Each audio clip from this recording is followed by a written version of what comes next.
నేను మాదక ద్రవ్యాలపై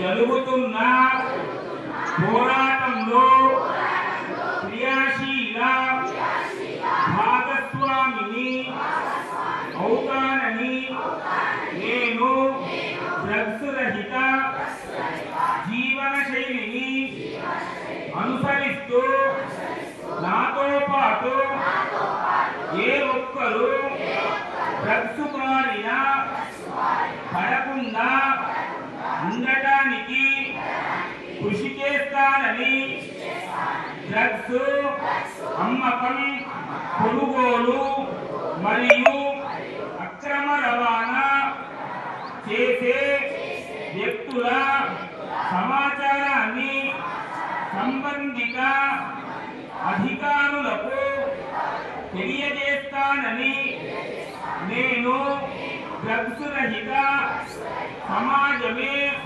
లక్ష్యంగా సాగుతున్న తెలంగాణ ప్రభుత్వ సంకల్పంలో భాగస్వామిని అవుతానని ప్రతిజ్ఞ చేస్తున్నాను. జై హింద్.